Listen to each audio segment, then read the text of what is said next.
videos with it, so you can kind of look and see what would it look like. What does a Duchenne's jog look like? Because it's one of the test items on the Northstar. Because it's hard for us to fake it, right? You kind of have to see what it looks like. So it's actually talking about what is core weakness. So I'm going to go to a couple videos. Sit right here. So I'm not going to do the sound, just because I don't quite know. I don't know how to make the sound work. So first we're just going to talk about just normal development. So nothing abnormal about this kid. We talk about prone, we talk about sitting, and what we'll kind of get to more is when we get to pull to sit. So by 4 months, if you pull a child to sit, they might have a slight head lag, but they'll keep their head in line with their body. Same thing here. So these are all normal, typical. As you get closer to 6 months, if you held your hands out for a kid, they will pull themselves up. And that's considered normal, and that's considered typical. So when we start to get to more kids with neuromuscular disease, we'll see what a pull to sit looks like. Of course, I don't know it. Does it switch right away? Okay, here we go. So kid with Duchenne's at 19 months. Bit of a head lag. He brings it with him. It's slow, right? There's a bit of a delay.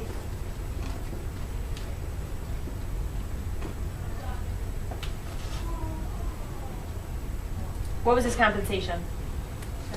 Yep, so rolling. So why is that? What's that telling you? Doesn't do cervical flexors? Yep. So really can't activate the cervical flexor. So he has to use more to rotate to his trunk to kind of compensate for that.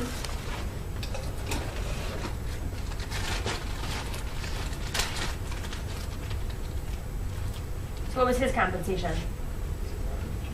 Used his arm, also did kind of a little bit roll to the side. Yep. So we'll see on the Northstar, this is one of the items, and he would technically get a 1 for this. Not like it matters to you right now, but it'll come up a little bit. So you can do it on himself, but he does it with a compensation. Same thing here. So she's a manifesting carrier. And then we get into spinal muscular atrophy, which just gets really hard to do a pull to sit, and it's hard to watch. So complete head lag throughout the entire pull to sit with these kids. And it's only when you get to the very top when you have kind of gravity that assists a little bit.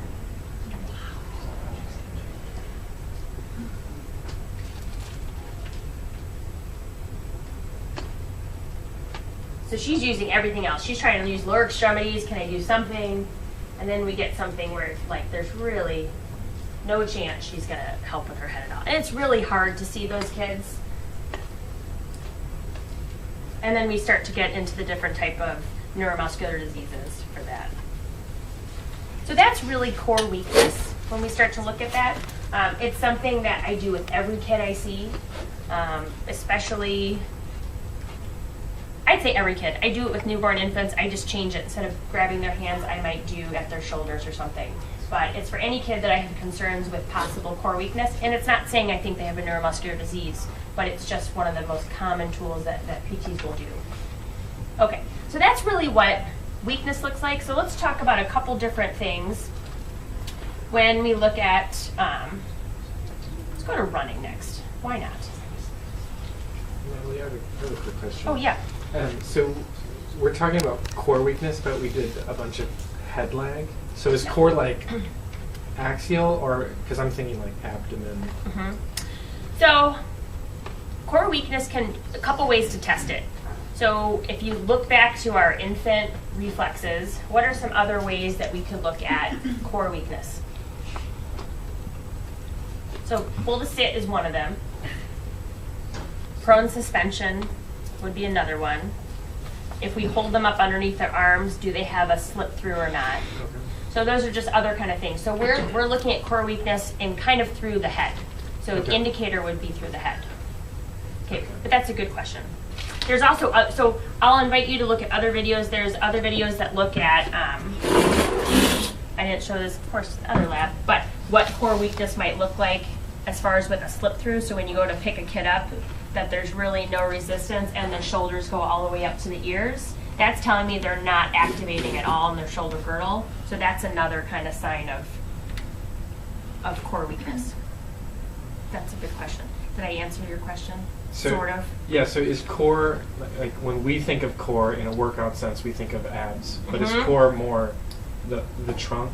Yeah, trunk, Okay. anterior, and then more back extensors, and then cervical flexors and cervical extensors. So even scapular weakness would be considered part of the core weakness? Yeah, yep. Okay. So anything from like here to here to here, what I'd say would be core in for neuromuscular disease. Thank you. Yeah, that's a really good question. Okay, so for running, so we talk about normal development. So we'll real quick remind people what normal kids do. So when you talk about 2-year-olds, that's what normal looks like. So here's a kid that's going to walk. He's 18 months. He's probably diagnosed because maybe there was a sibling that had Duchenne's or something like that. So we usually don't see signs and symptoms of these kids until they're closer to what age, do you think? Around 3. Yeah, 3 to 5 is when you start to see more. I'm going to fast forward a little bit. Here we go. Okay. So with our gait analysis, what do we kind of look for with Duchenne's? What's one of the things that we would look for starting distally and looking up? So heel strike. So do they get a true heel strike? It's hard at 2. Kids start running around 2, and so there's like 3 to 6 months age where they're kind of perfecting running. So you're like, is that atypical, or are they just playing around with running? But at this point, we can all agree, is he getting any kind of heel contact? No. So he would say he was toe walking by this point.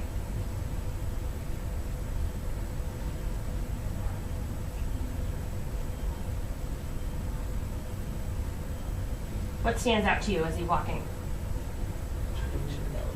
Yep, bit of Trendelenburg. And then that's a Duchenne jog. Kind of looks like a fast walker, huh? So it's more than a walk. It's not really a true run, but you see a lot of lateral hip movements that happen, and you see a big arm swing to try to get some momentum. Okay, and then the last one we're going to look at is really looks at hopping and jumping and what that looks like. Yeah, so normal 2-year-olds can jump off 2 feet, and they'll do it again, and repeat it. By 4, see kids be able to stand on one leg, hop on one foot, and really when we get to 5, that's when you start to ski. Pull it all together, and then you can do like a skip. So most kids with Duchenne's never really learn how to hop. Some do, but in general, that's what their hops would kind of look like. They get the knee bend, they look like they're going to get off, but then they typically don't.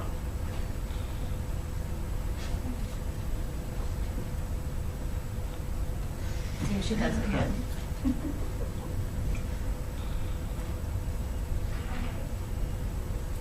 What's her strategy? Lateral lean. Yep, to try to get all her weight lined up on that one leg to clear the other one. Okay, so lateral lean because of what? Why do you think? Weakness. So hip abductor weakness. Yep.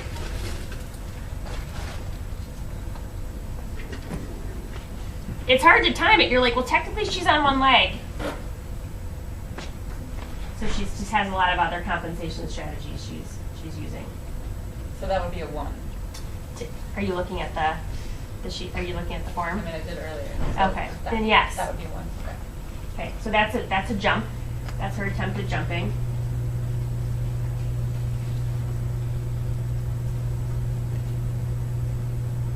And watch when she jumps. Look, when she goes to jumping, what does she initiate with?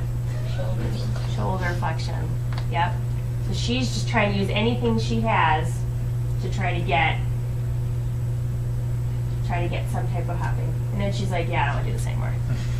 So some kids who, especially if they go on a burst of like a series of steroids, can gain motor skills. So you'll see kids be able, like you would say, typically with Duchenne's, you don't see kids hopping or jumping. They might have this window when they can. So it's not to say kids don't, but it's usually medication helps with that as far as a strength perspective.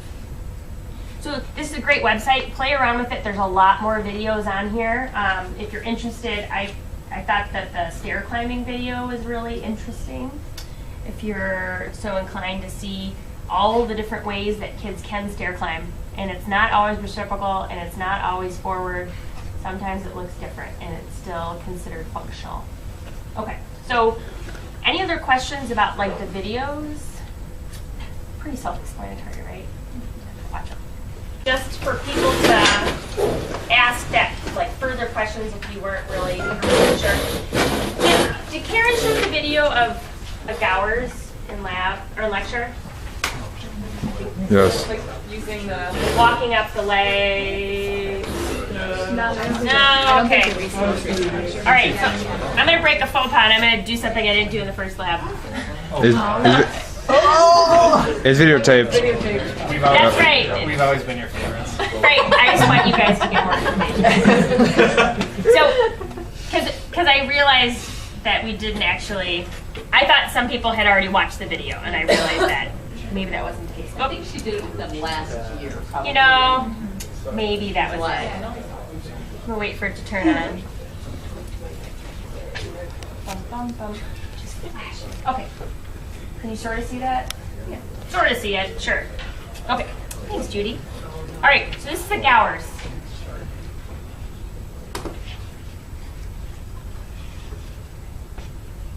Okay. So we'll watch it one more time and tell me the strategies that he's using to get off the floor. Because we know that he's got core weakness, right? Doesn't have Duchenne's. I think he has another type of neuromuscular disease. But talk about strategies.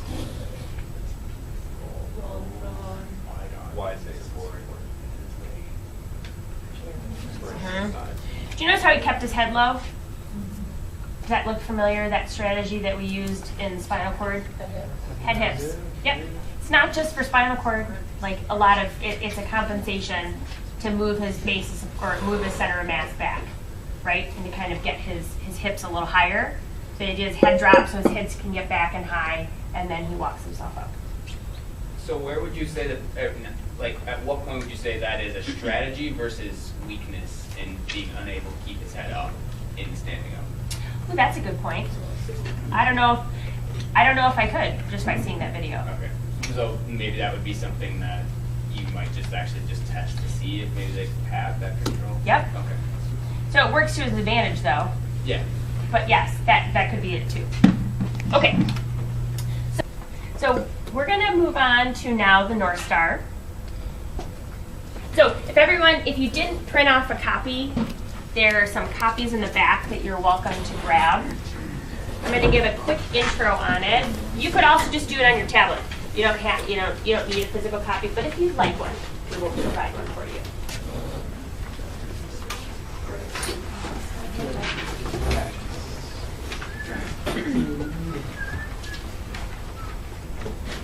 So the Northstar has become a gold standard for tracking neuromuscular disease. So the nice thing about the Northstar, it's very functionally based. It looks a lot like if you were doing more of the bot or something like that has a lot of physical skills in it. Okay, so it looks a lot at function. So there are 3 pages to it. The first page is kind of the intro to the assessment. And then it talks about what you need for this test. So there are 2 measures that are timed. So you would need some type of time stopwatch. 1 measure you don't time, and I'll let you figure out when you time and when you don't. So you guys can read about that. Then the other thing you need is a 6-inch step. And that's for the ascends and descends of step 1. So what I'm going to have you do now is, I think you just need to do it. You just need to do it, and then we'll pull it all back together and talk about the particulars. But keep it in the context of you're a school-based therapist. You're a specialty clinic PT, someone's coming in for their 6 months checkup, and you're doing the Northstar, and you're trying to get like a pretty good picture of where they are functionally. So go ahead and do the items.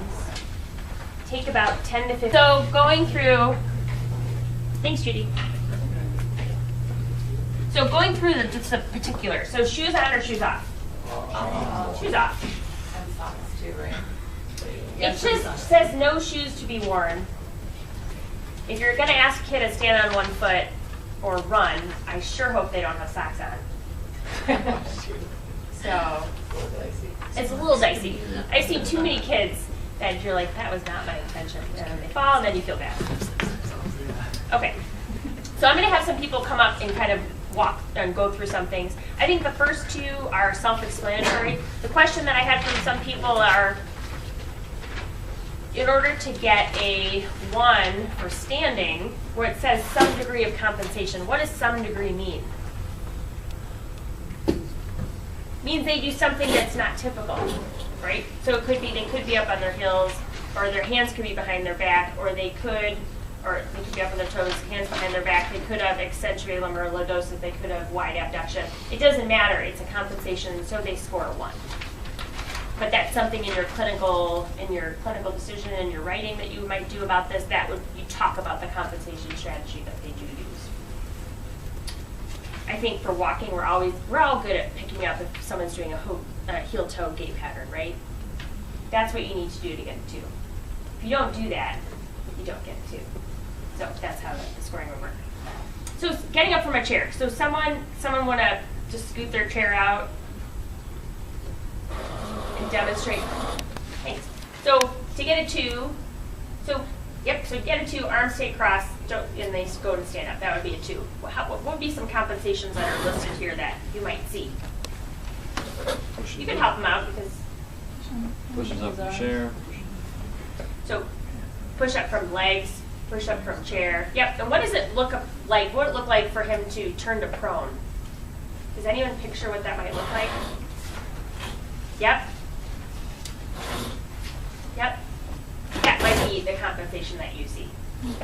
So those would all be considered a 1. It doesn't matter. It's just, if you can do it, yes. Could you do it as the test asks for a 2? No. Therefore, it would be a 1. Pretty much the distinction. So we talked in the video about standing on one leg. I think we all kind of know what that looks like. And then let's do the box. So someone come at a box or a step in the middle, and we'll just clarify what. A lot of chirping today. Oh my gosh. Okay. So someone asked, it said it wasn't very clear. So I think we all agreed for the step ups that you face the step and the ability to come up, right? And we do right side and we do left side. If there's a compensation, so it goes up sideways or needs support. Yeah. So, and needs support, what would that look like? And you might see it, railing, or you might see a kid reach out and you could offer a hand, and that's a support. Okay, so that would look like. The second one, the descends a box. So it says faces forwards, climb down, controlling the weight-bearing leg. So this is assuming you're actually coming forward off, like you're walking down the stairs. Yep. So so that would be a 2, so she's got controlled lowering. What does it mean to have what would a skip down look like? Just like that. Where it's just an uncontrolled descent, where she kind of just falls. Don't fall again. Yes, but that's what a skip down would kind of look like. So we talked about rise to the floor, so we just videoed what a gower would look like, so you kind of have an idea of what that looks like. So let's do, could someone be the supine person here? Anyone want to be supine? On my mat. I won't maybe on the floor, but you can be on a mat. Anybody? Oh, Jennifer, you want to. You moved your chair just that much. You were contemplating it. Okay. So if she is rising from the floor. You want me to get up from the floor? Is that Yeah, what so you're get up the way gonna- you would get up. Okay. So that's how she would get up. Okay. So it says here about time measure. So when do you time and when do you not for this one? You don't time if they need like a chair. If they use external support. Yep, if they use any kind of extra support, we choose not to time then. Because it doesn't give us a lot of information after that. Okay, now let's say, so with rising to the floor, it gave, so that's it. Let's go down to the next one, or get up to sitting. So if you lay down again, Jennifer, and she's just going into sitting. So some of the compensations you would see for getting into sitting, what are some ways a one list that she could do it? Because she doesn't have a paper, so help her out. Rolling to the side. So she could roll on the side. Mm-hmm. She could use a leg to pull up. And then it says here, hand on head, or head on hand. So why don't you go lay back, if you could lay back down. Mm-hmm. So does that look familiar with any strategies we learned in spinal cord? Yes. Who remembers the distal fixation? Yeah, so if you're rolling over towards that, yeah, the idea that she might hold her head like this in order to push up. And you might let go and then push from there. So that's what that compensation kind of might be. So we talked about, is it more related to strength in the neck muscles, then you might see that strategy. If you're seeing maybe more core, like more abdominal trunk weakness, then you might see someone pulling on their legs or choosing to roll to the side. So that's where those different strategies might come up. For score 2, it says they can use one hand to assist. Can that one hand do anything? And as long as it's just one hand, it's still a 2? That is the way it's written. Okay. On the surface. Yep, they're doing something to push up. They could push, they could pull. Pull.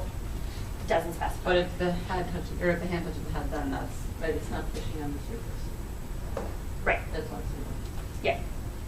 The assisted hand just has to be pushing on the surface. It can't be pushing on their body or anything. Is that That's rule? the way it's written out. No, just, getting to sitting, they would have to be pulling on their leg or using their hands. That would be a first hand. So if they're just pushing on the floor, then it's still a 2. Okay. Not specified. Yeah. So some things, so here's the thing. So sometimes you look at, and a child does it in a way that's listed here, that brings them down to a 1. So it kind of gives you some, you have to use some clinical decision making to decide what the compensation they're using. How many trials do you give them? Does it specify? Doesn't specify. So sometimes it's clinical judgment. You'll look at a kid and you're saying, I'm pretty sure they could do this. Maybe I need to give a little bit, I need to demonstrate it first. Maybe they don't understand what I'm asking them to do. I could do that. So it's not specified. If you give too many reps though, they might fatigue, especially if it's an older kid who's kind of on that border where they're starting to use a lot of compensations. Okay, any more questions about this test? Can you do 6 then 8 and 7 then 9? Because the test as it's written, it's just looking at getting up and then getting down. So did they need to go up and down and then go up and do the next thing? I believe it has to be, I believe it's done in order, but it's not it's not like a Bailey or another test that you have to go in order. So I think you could, there's no guidance. Like it doesn't, it's typically done in this order. It gets a little bit more progressively more challenging. So someone asked, could you use this for kids less than 3? Starts at 3. Could it be used for kids less than 3? What do you think? It'd be hard for them to follow directions. Following directions might be hard. The other thing too is that really it's not until 3 that you have kids that can stand on one foot, that can do stair climbing independently without a railing, just developmentally. So that's why under 3 it's not really that useful of a tool. Okay, anything else? Judy has a question. So, do you want to talk about cut score? Oh, What it means? we talked a little bit about the cut score. So what is that? What is the cut score? 13, and what does it mean? Yep. So this is a test that, would you do it one time, let it go? How often would you do it? 6 months. I heard 6 months.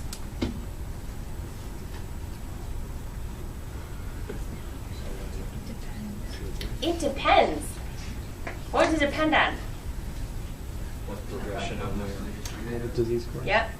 Disease course. So if you have a kid that's maybe 8, and you know that kids with Duchenne's tend to lose ambulation between 8 and 10, and they're starting to show a lot more compensations, and maybe you did the score and they got a 15, and you're like, I'd like to see you like 3 months. Let's stay on top of this, and then it helps you a little bit with clinical decision making and planning. But yeah, there's not a set duration. And the only other thing I'd say about this is, though the Northstar is specifically for kids with MD, it gives you some insight into other ways to look at core weakness, right? So when you see some of these compensations in other populations, it might be telling you that. So it's kind of nice from a functional standpoint of different ways to look at strength. And then once a child stops walking, then this tool's not used anymore. It doesn't give you any more information. So I'd start using it at 3 if you have a kid that's diagnosed, up until they stop walking. And as far as the duration and frequency, I'd say at a minimum every 6 months. It might be more frequent as the child gets a little bit older if you're concerned about loss of functional strength. Great.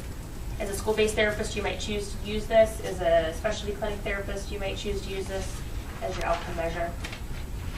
Okay. So anything else for that? Thinking not. Okay. So now we get to go to like the fun part of like goals and how do we write those like super challenging goals, and also talk about interventions.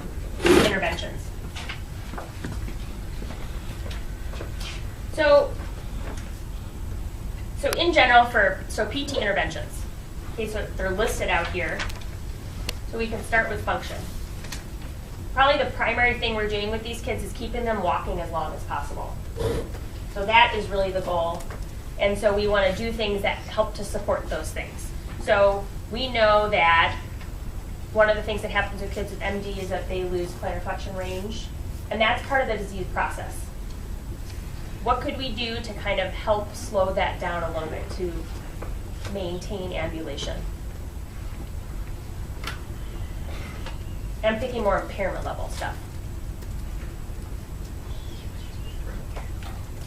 Stretching, selective stretching. So what would you kind of prioritize with these kids at a young age? You're instructing parents, kids starting to show some flexibility issues, contractures. You might use like night splints or something like that. Yep, night splints.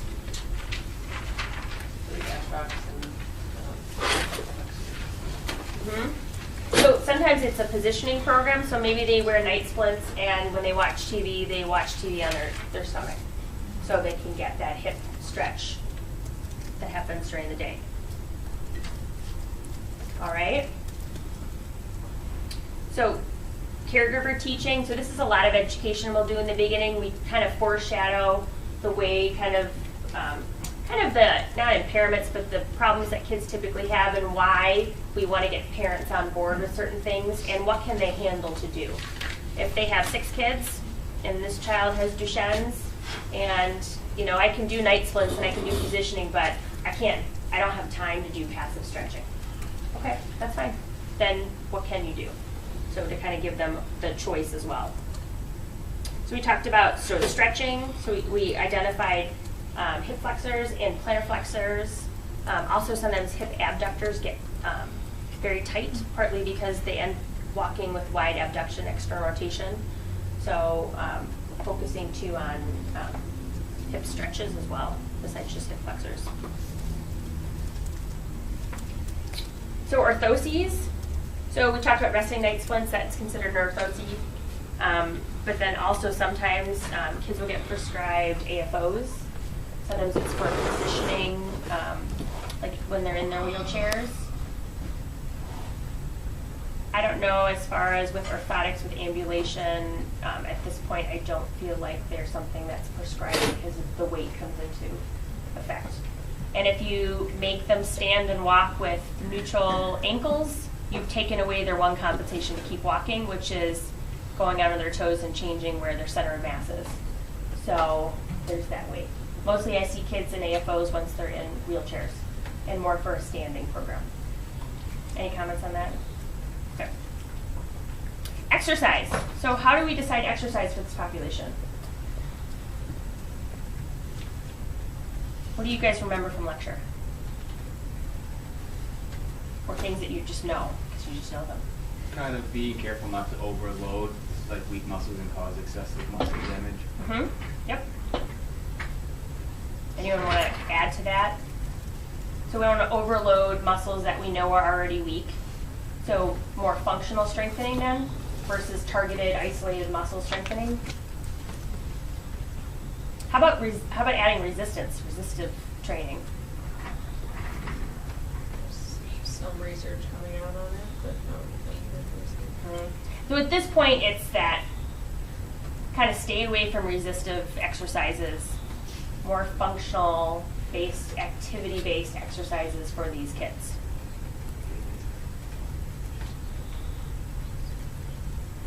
So the idea is avoiding disuse, but not overworking. So kind of similar to the principles we talked about for MS.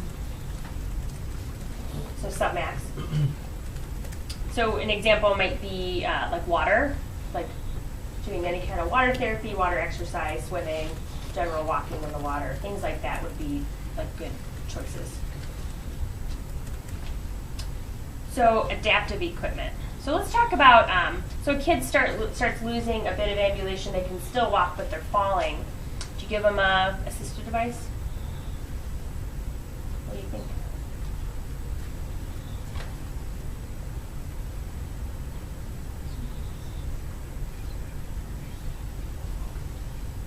I hear maybe, see some maybe. So in general, they tend not to work with these kids. So rolling walkers, canes, they tend not to be very effective.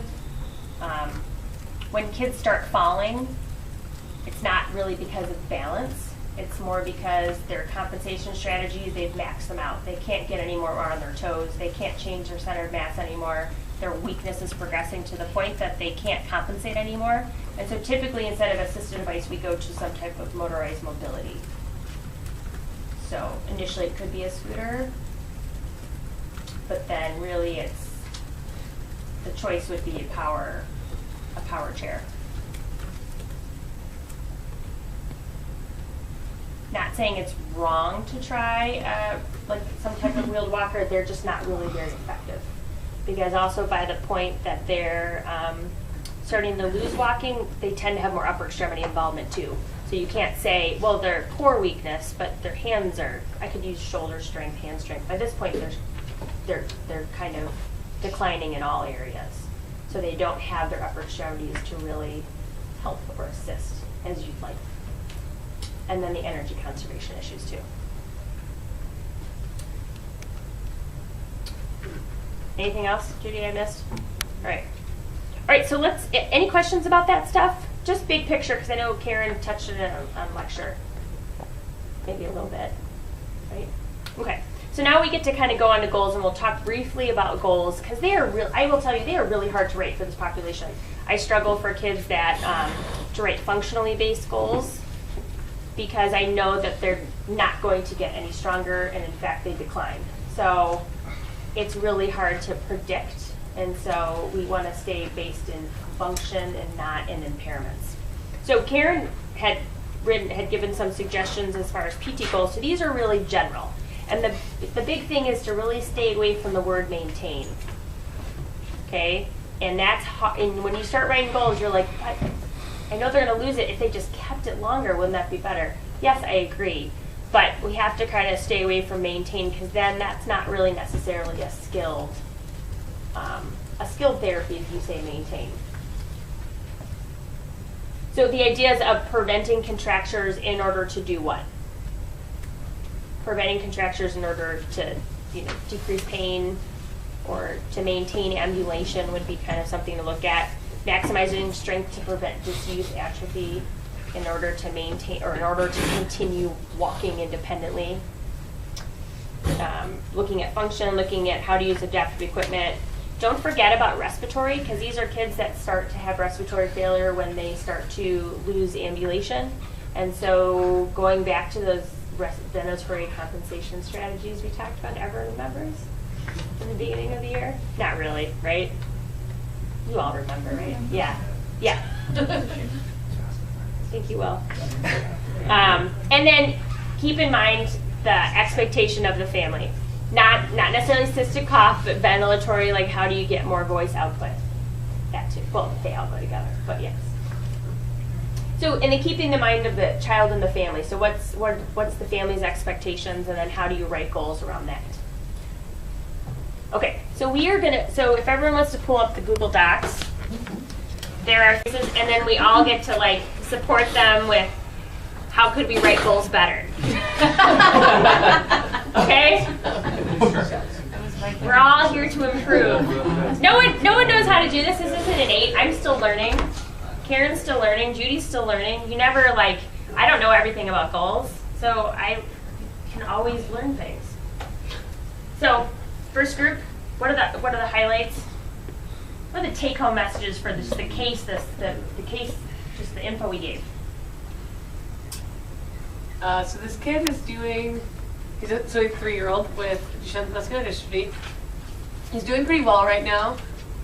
Starting to show a little bit of core weakness and some endurance problems, but overall he can hop, he can jump 2 inches forward. He's still walking independently. He runs slightly slower than normal with a high guard. And yeah. Okay, and I highlighted a couple things in the case that kind of stood out to me that I'd like to consider for goals. So things I highlighted: that he's walking independently. He can go up and down stairs.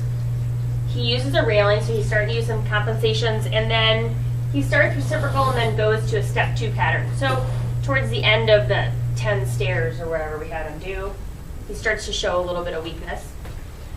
And then the other thing is that he'll run, but he's slower speed, and he has some compensations already. So I'm thinking, is this kid keeping up with his peers or not? That's where my goal is going. So I agree with the issues and impairments, definitely endurance, core weakness, and then slower speed. Okay. So goals. So either group, you pick one goal you really liked or you'd like some more help with. I'll say that. Would you like to go?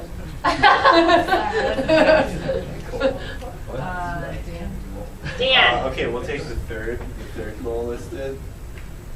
Patient will improve efficiency in fluency and transitions, keep up with peers and daycare-related activities for play within 6 weeks. What do you guys think?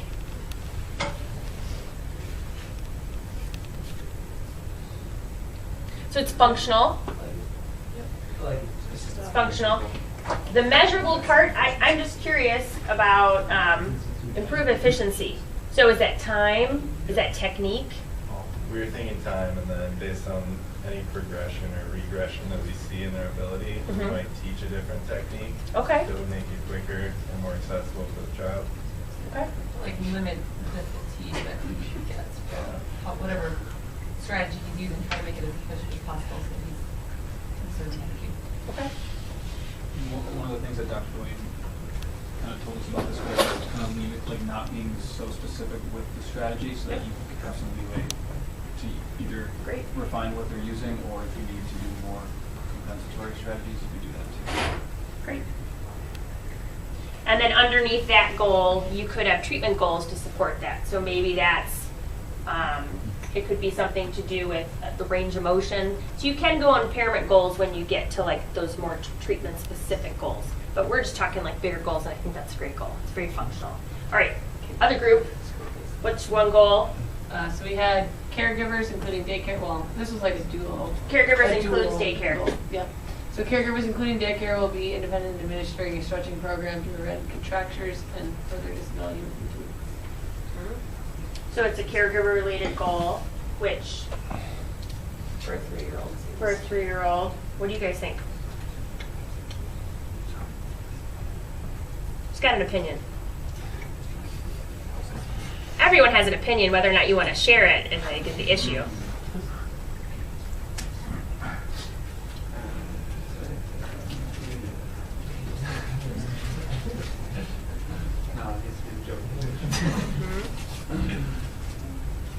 the further disability part need to be in the goal? What do you think? My question. Does the further disability part have to be in the goal?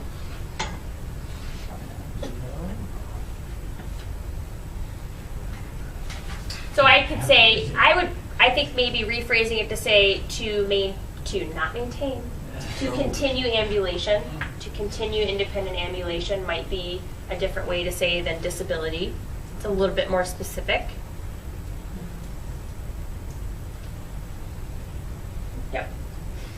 So if the overarching goal is to maintain independent ambulation, then would you even have contractures in this goal, or would that just be part of the treatment goal of that stretching program? I would say it would be part of a treatment goal. Yep, so you could say, you know, CJ will be independent with ambulation both in the classroom and on the playground if it's a school-based goal. And then that's it. And then your measures could be range of motion, prescription for stretching and things like that. So, okay. So I see for specific instructions, so they talk about night splints. Do we agree with this? Yep, I think it's a great goal. And then prone lying for a functional stretch that a kid can actually do. Yep, great. Educate and encourage play and activity, monitor fatigue. Yep. So what exercises, do you think you need to add any exercises for him? Is he getting enough activity during the day, do you think? Based on this, like, 5 sentences you have. Seems like it. He likes to ride bikes.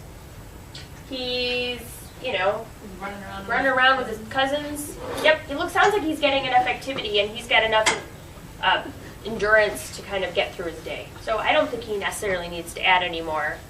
Start the education and the range of motion, I agree. And education meaning like continue the activities that he's doing with the family. So would you see him right now?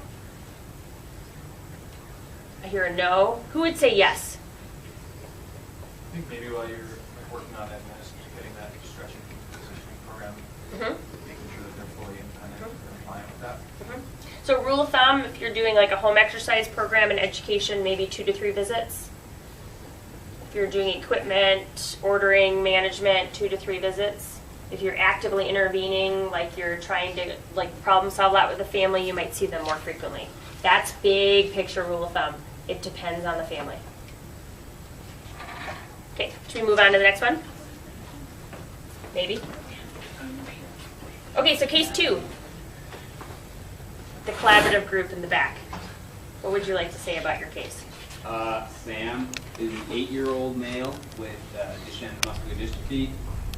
So relevant things is that he's fallen 2 to 3 times a day at school, whereas before he was falling 1 to 2 times per week and usually at home. And his mother reports that he occasionally requires assistance to get up from the floor and comes home very tired from school. They went on a trip to Great America, where he also became very fatigued and sometimes gets fatigued just walking through the grocery store or the mall, and ambulates on his toes with arms held behind his hips and demonstrates increased lateral trunk motion, so he's doing a lot of stacking with walking and functional activities. And one other thing, so there's like some impairment-based measures with strength and range of motion, but we picked out that he talks in a soft voice but can speak louder when asked. Yep. So those are kind of the main things we thought of. Okay. Yeah, and so I highlighted, well, we all highlighted stuff. So just for context, Yeah. one group of our groups is the highlighted Oh, text, and one group is the non-highlighted. I should have highlighted a different color. Sorry, I didn't pick up on that. Yeah, so the things I picked up on is that really the increase in falls. That was like probably my biggest concern. And then looking at that community, thank you, that community mobility piece is that do we need to start to look to something else for community mobility? It sounds like walking is not the most efficient thing for him right now. It's starting now. Okay, so issue and impairment, so dun, dun, dun. I mean, reading those all look like you guys picked up the things that were appropriate, right? Anyone have anything to add? You guys all want to read what those are? So you wrote possible respiratory weakness. So yeah, we don't know it's a paper patient. We're not quite sure what that is. So he has a soft voice. So off the top of your head, what functional or objective measures would you want to use? to look at that. That you have available, that you're not going to send them to a pulmonologist to get. Anything? The 2-minute walk test? Sure. You can say things like, like do Yep. the sounds, because I know there's normal. So norms are 12 seconds for kids for sustained voicing, 15 seconds for adults. It's considered functional. So we want to look and see if he's functional at this point or not. It's a good, especially now he's starting to have signs and symptoms of some respiratory compromise, to start with an objective measure now so we could monitor change over time. 8 to 10 syllables in English is also a standard measure. If you like counting syllables. All right. So let's go on to goals. So the blue group. Do you guys want to put what's a goal that you either would like some help with, or you really think is like, this is exactly what it's a great goal? And you don't have to tell me which one. I'm gonna oh, okay. Number 2 could use some help, I would guess. Okay. Mainly because I wrote it. So what is it? You want to read it? Yeah, Sam will be able to ambulate 15 minutes through the grocery store with 2 breaks on benches with like 4 weeks to facilitate community interaction. I don't know. I'm trying to get the duration of the grocery store, so that's my number 1 issue. And then 2, I don't know how many benches. When's the last time you saw a bench in a grocery store? I just want to raise your hand. No benches. No benches. But That'd be a good idea. it might be. It's a great idea. What if they use the kitty? I started with a grocery kid cart attachment. change. They would have a bench with that thing. That's true. In front of grocery stores, there's benches. There are friends of groceries. Yeah. So I think. So let's talk about the great things about this goal, because it is objective, it's measurable, and you could say they can do it or they can't. So I can say they've met it or they haven't.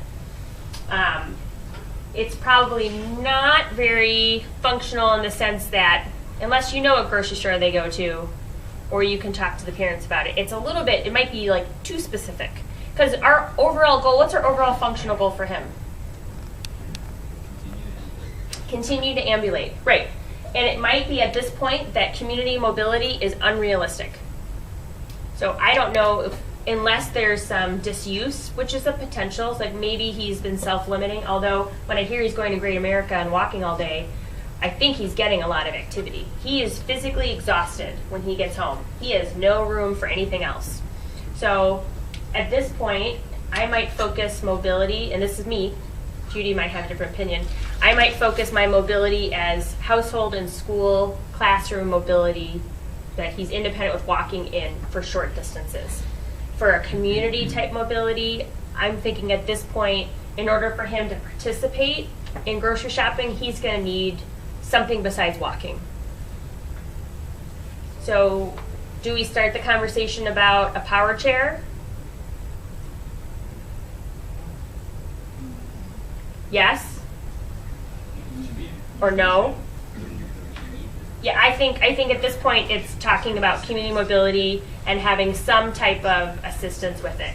So if parents aren't ready for power, because in order to get a power chair, you need a car to transport it, you need a way to get into the house, there's a lot of things that need to be set up. So it might be there's an interim period of time where he has a wheelchair that the family uses for community outings until they can figure out how to get everything set up. But you would still want him to ambulate like at school and at home. Maintain ambulation, and then I wonder if we limit those times where he ambulates. We're only expecting him to walk at home and walk in the classroom. When he gets back to the end of his day, does he have energy to do other things? If he does, then we can start talking about getting to the pool, doing some other exercise. But we have to give him back some energy if we're asking him to do some other activities. So at this point, he's not getting through his day. So that's when function wins. So you have to be able to get dressed, use the bathroom, brush your teeth, eat, sit in school all day in order to function. So we need to give him that ability. That's my take home for this case. And so. Well, and you know, that manual chair, this kid might not be the one propelling it, right? It would be one of his classmates. They may have, you know, who's the buddy of the day that helps push a chair out to the playground, so then he can get out of the chair and play. And then he gets a ride back to the classroom, and then he's mobile in the classroom. You know, things like that in the short term. So the other thing too, like his mom says that sometimes he needs help getting off the floor, right? So this is somewhere where we could, so getting into treatment, could we intervene? Do they know the strategy for him to use a chair, to use something else? Could we give him something else that he could then be independent with it? So there's some opportunities to see, is it he's not doing it because his family doesn't want him to struggle? Is he becoming over-reliant and dependent on caregivers to do things for him that are hard? Does he just need some tools or other options to promote that independence a little bit longer? So you could make a case for, let's talk about, did we get to the other group doing another goal? That second, the non-highlighted people? The non-highlighted people, what's your goal? You can pick one you like, one you don't. Doesn't matter. I don't know if we really like, I don't know, number 4 I wrote, but I think it has some problems, but I was just looking at the contracture stuff and saying, like, if he's going to continue to ambulate functionally and have good energy conservation, we should try to do what we can to normalize his gait pattern to allow him to walk further, but I don't know if that's... So can we improve his gait? Some people, I see some nodding, some shaking. I think it depends on what's the issue. Okay. The strength probably not. So based on his issues, because you're saying that the hamstring range of motion, you're wondering if that's playing into his gait. Okay, I agree. So the goal that you had written, keep moving this on myself. So maximize hamstring range of motion. So how can we put that into just a big functional goal?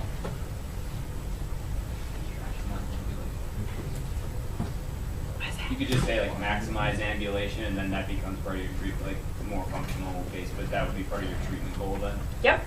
So you could just say, what's his name? Sam. Sam will be, you know, independent with walking in the classroom with close supervision for balance. We're addressing the falls issue. We're promoting ambulation. And then as far as what are the things that are interfering with that, so then you can, in treatment goals, you can address the range of motion. Another goal could be he'll be independent with a home exercise program to promote for range of motion, or stretching and range of motion to promote independent ambulation. So you could go both ways. What do you guys think about that? Yes, I'm just like, I don't remember talking too much about the treatment goal. Okay. So like now I'm like, I don't know. So think of it in terms of like short-term, long-term goals. So what we're kind of focusing on here, what are some of the long-term goals that we'd expect for these kids? And then the short-term, how do we get there and address it? So we know we need to teach caregivers or kids stretching and range of motion and positioning program to help address some of the other issues that can actually cause kids to stop walking sooner. So our whole goal is to be a manager of the overall care, and how do we keep them walking as long as possible? What do I have the ability to control? I know they're going to lose range of motion, but how do I not maintain, but how do I promote range of motion for as long as possible to keep kids walking? Yeah. So I think treatment goals come into more when we talked in the school setting, and Kelly had talked about there's the IEP goals, which are the bigger functional goals, and then the treatment goals, which are your own PT kind of things that address the overall function, but might be a little bit more impairment level. They're things that only really you see, if that kind of makes sense. But it gives you an idea of where am I shooting, what am I shooting for? So it's like almost like in these goals you're saying you shouldn't even be listing like what you are thinking is contributing factors to why they're not able to do this. That would be in your summary. So you're just kind of going for like what you want to see it in. Yep. So you, in your clinical reasoning, as far as what are all the different gait things that you see with him, what are the range of motion restrictions, and then your goals will kind of address the function, knowing that you're addressing the impairments in maybe your treatment sessions. Okay. And then, do you see this kid? I'm skipping a little bit because I know we're running out of time. So what do you think as far as frequency? Do you see him? Do you not? Yeah, we said like an initial burst of therapy that you could work on, like giving your specific home exercise program. If there are any things that you can clean up as far as movement, you can do that. And then just kind of move to checking in every once in a while, like every 2 weeks, every month, for improvements or changing things. And then if they want to have the conversation about power mobility, that's the time to do that as well. Yep, I totally agree. And then I think so I'll just touch because I think you guys did some nice things. But as far as instructions, rolling backpack, great idea. He doesn't have to actually wear it. A good compensation. Rest periods, I think these all work. Someone mentioned too at grocery stores, have you guys seen those specialized grocery carts that are meant to have seats for bigger children? Yeah, so could you do something like that? Yeah, you could do something like that. He can walk as long as he can at the store, and then he can sit and take a break. That would be a good way to do it. And then wheelchair for in between classes or community mobility. All right, last group. So now we have an Eric who's 18. Yeah. So Eric is an 18-year-old redheaded male. He has Duchenne's muscular dystrophy. Sure, you got a detail. So he uses a power wheelchair for mobility. He can dress his upper body with minimal assistance, but he can't really dress his lower body very effectively. He works part-time at a large company. He doesn't seem to be very happy with his job. His power chair is 4 years old, so it's pretty old, and his bottom gets sore by the end of the day, and sometimes his back gets sore. He's in his chair for a very long period of time. So how many hours about? Like 11 hours or so. So from 8 to 9 p.m., 8 a.m. to 9 p.m. Oh, 13 hours. Sorry, that's not my strong suit. So he's pretty good strength in his upper extremity, moderate strength. He's pretty weak in his lower extremity. Has a soft voice and has difficulty getting loud. The seat depth on his chair is too short, and his cushion is worn out. So that's Eric. So what stands out about things, so this group, as far as your impairments are concerns? I think the wheelchair is a big concern. Wheelchair is a big concern. So that adaptive equipment piece. Yep, so cushion, the idea of, we're not quite sure if he's doing pressure relief. Doesn't say anything about pressure relief. My guess is he's not. Yeah, so time in wheelchair, inability to do pressure relief, poor breath control, totally agree. And then ADLs. So ADLs are now something that he's struggling with too. All right, so let's talk about his goals. Whoever wants to go first. Pick one. The first goal. You guys want to read it? Take a look at it. Tell us what you think about pressure relief. You can read it.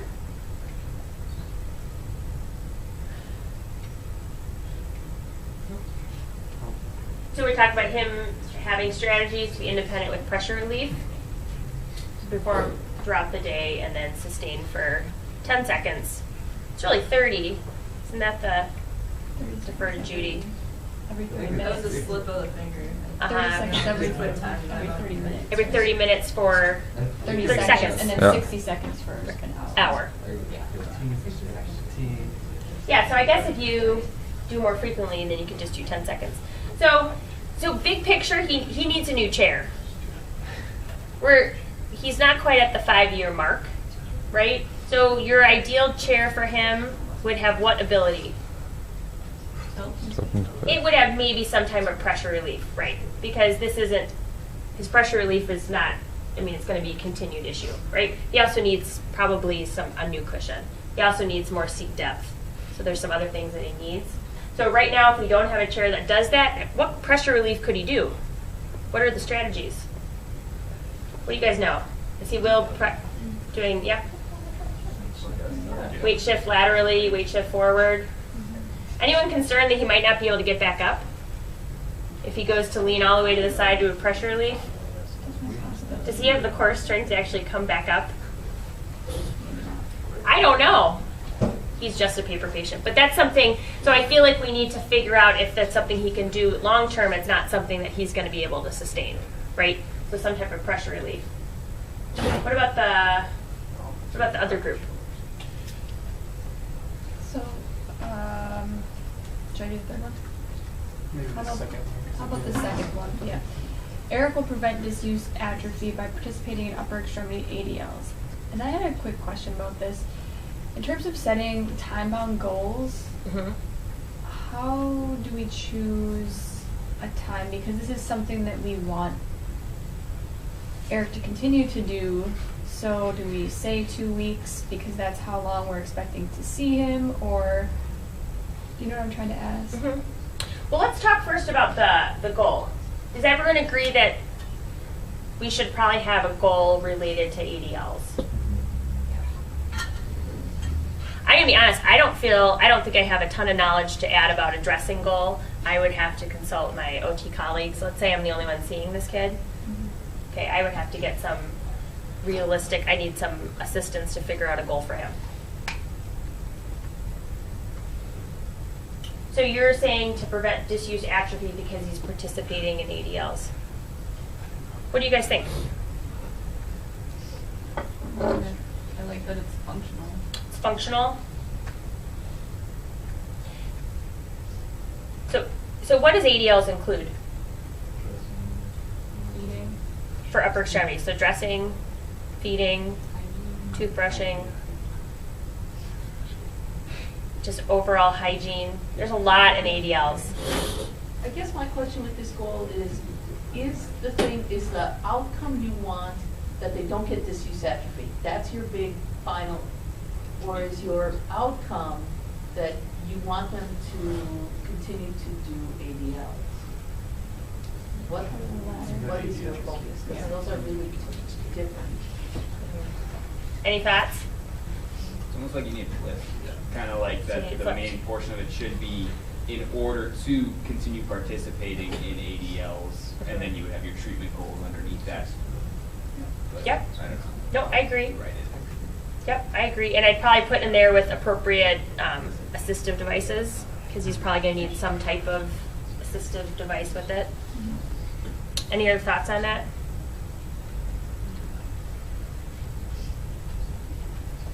I like how you guys went to function. I think functions is big. So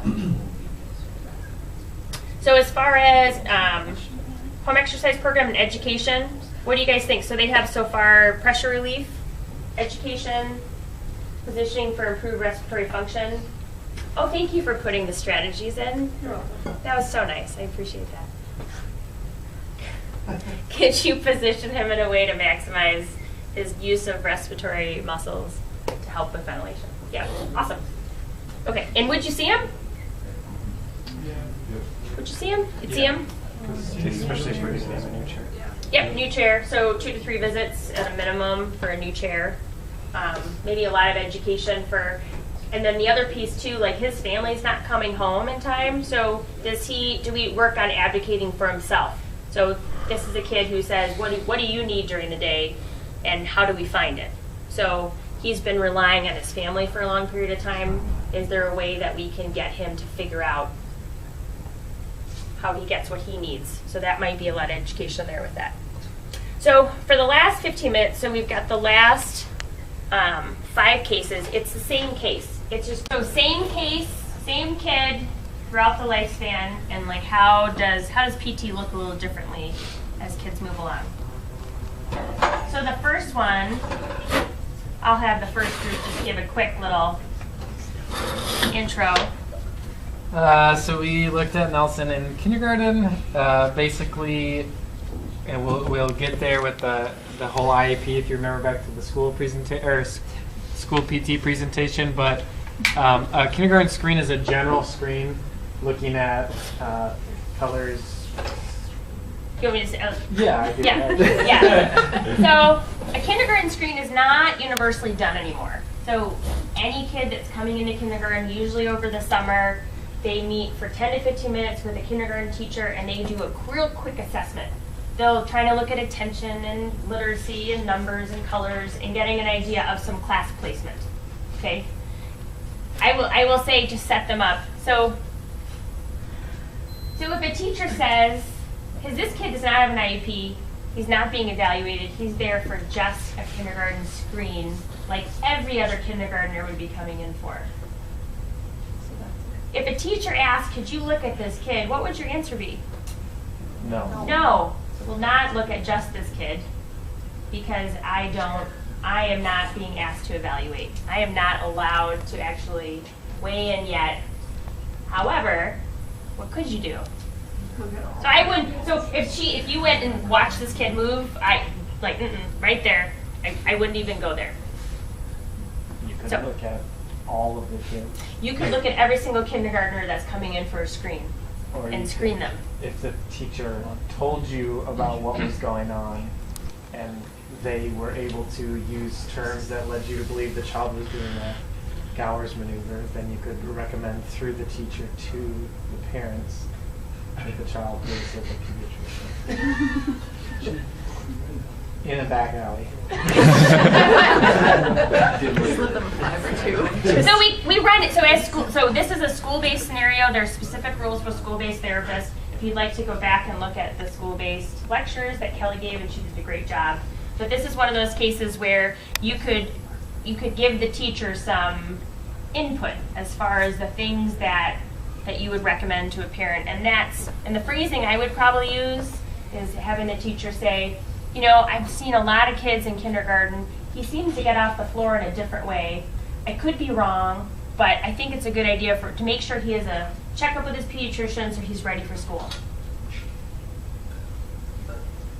Karen, do you have anything to add to Yeah, that? no, you're kind of bound a little bit there. You can't. What you can say and what you can't say. But in the same sense, you know, you need to be seen. Right. So that's something that you really support the teacher at seeing this kid and tries to make this diagnosis and tries to get the family into the doctor. And it could be something specific as like the teacher was concerned at school because he gets off the floor a different way. And that should be enough of a red flag for the pediatrician to do something. Okay, so now he's 7. He's been diagnosed with Duchenne's. So group 2, real quick. Yeah, so we said some things you'd want to evaluate is mobility and safety in various school settings, both in the hallways and like coming in and out of school. His participation level in classroom activities and recess. Ability to participate fully in gym class to catch some motor developmental delays. Is fatigue contributing to his ability to pay attention / like his posture, some postural issues when sitting for long periods of time. Success in ADLs like toileting and eating in the lunchroom. Ability to get on and off the bus if he has to take that, and then the SFA, school functional assessment. That's okay. Yeah, I mean, you hit every area I would think of. I think that's good. So now he's 10, 5th grade. Yeah. Oh, 10-year-old group. So he's 10, he's going to middle school, and we're on his IEP, which will go for a year. And so we've kind of been consulting, but we need to figure out if we have any further concerns. We have a little bit of information about his gait. The previous group had a lot of great things to think about, so keep those all in mind. But specifically, we're thinking about he's around the age that we might be asking, do they have plans for power mobility in the future, or how is the school going to handle that? Like, are they kind of planning for that? In the therapy that he is getting, are they addressing impairments that might maximize his function in Gates? What adaptations and modifications are there in the school frame? So does he have increased time between classes? Is there the availability of a manual chair? There are longer distances in the middle school. Mainly we just want to make sure he's keeping up with his peers. And then now that you're moving to a different school, is there a different layout? Are there stairs now? Is there an elevator? Are the distances longer? So just those sorts of things that we consider. Yep. So I agree. What'll be interesting when look at the 10-year-old case and then we go to the 17-year-old case. How at the 10-year-old case we're doing a lot of the reconnaissance. Like we're trying to figure out what the middle school is like. We're trying to plan a little bit more. So now we're going to transition to the 17-year-old who's going to prom, and think of that. Who's responsible for the planning piece? the shift in responsibility. So 17-year-old group, what are the issues? What are you guys dealing with? So we talked about, well, you mentioned these are things that he's going to need to investigate on his own for the most part, but the accessibility of the venue, if it's a different venue than the school itself, what level of assistance he currently has or he might need for the event. Thinking about things like using the bathroom and it's going to be dressing differently, so is there any special considerations for that? And is there any, on your part, maybe education of chaperones or staff that are going to be at the event to help him kind of maximize his participation in it? Mm-hmm. Yeah, when I say we push the responsibility to him, we support him in what he's doing. We want him to problem solve, so that that he has a little bit more the ability to foreshadow of what are the things that he's going to need, and then who he needs help from. So if he decides that he wants you to be responsible for educating the chaperones, great, you can do that. But it should be something that he is in charge of. Okay. So Judy added the killer dance moves. Do you want to comment on that? The one caution I make is, while we want them to be the one problem solving and we want to support them, it can very easily become, it's a lot of work to go, maybe I just don't go. And so it's nice now and then to also say, and hey, while you're figuring these things out, or you want some, think about the killer dance moves you can do. I mean, what are you going to do? How might that look? Plan that out too. That's fun, and you want to make sure prom is still fun. So don't forget that piece. Right. And then the last group, so now he's 20. What are the issues that Nelson's dealing with at 20? So he's transitioning into work. So we needed to, instead of taking a bus to school, we need to figure out what transportation. There might be to and from work, vans or schools. The actual accessibility of the building, any adaptive equipment he needs for work, like communication devices or different methods of doing his work, and then just what support he has at work. So in terms of eating, bathrooming, things like that. That's great. All right, anything else? Nice job, guys.